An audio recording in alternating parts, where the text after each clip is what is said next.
Em aulas posteriores do curso, nós vamos ver várias dicas que devem ser observadas na construção de dashboards.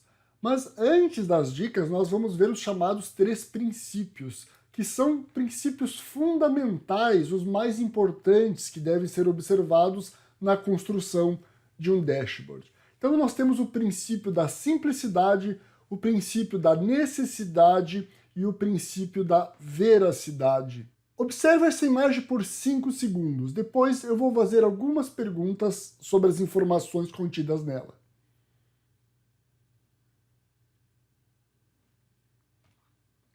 Então você é capaz de responder qual era o segundo veículo mais vendido e qual era o veículo menos vendido? Provavelmente você vai ter dificuldade em responder esta pergunta. Mesmo analisando o gráfico aqui novamente com as perguntas ao lado, fica difícil responder qual era, por exemplo, o segundo veículo mais vendido.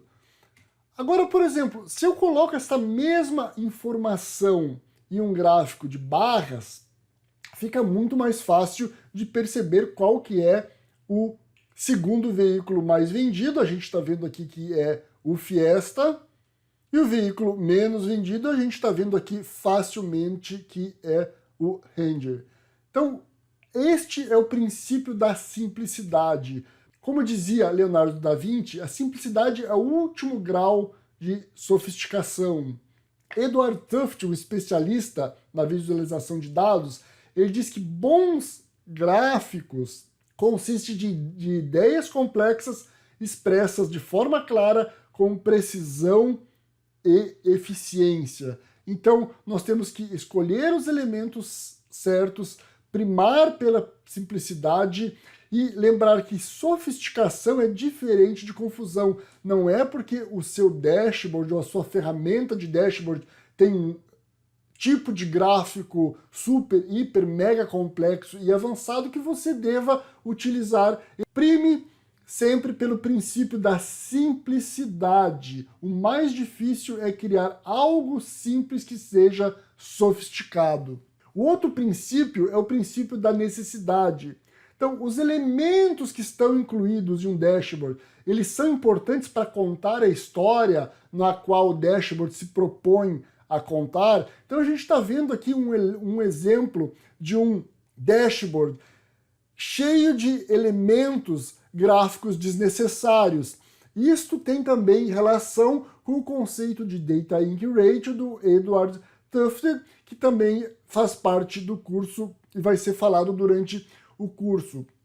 Então o princípio da necessidade é certificar de que os elementos que compõem o dashboard ou elemento visual que você está construindo são de fato importantes e necessários para contar a história. Se eles não são importantes e necessários, você remove eles seguindo o princípio da necessidade. E o terceiro princípio é o princípio da veracidade. E esse não é um conceito visual. Normalmente, apenas olhando para um dashboard, você não consegue distinguir se uma informação é verídica ou não. Mas o princípio da veracidade, ele tem muita relação com a qualidade dos dados. O cliente, a pessoa que está consumindo, que está usando o dashboard, ele tem que ter informação confiável, verídica, verdadeira, informação de qualidade. Não adianta criar um dashboard super sofisticado, cheio de elementos visuais, usando a última versão da ferramenta tecnológica mais sofisticada, se as informações não são verídicas, não são confiáveis.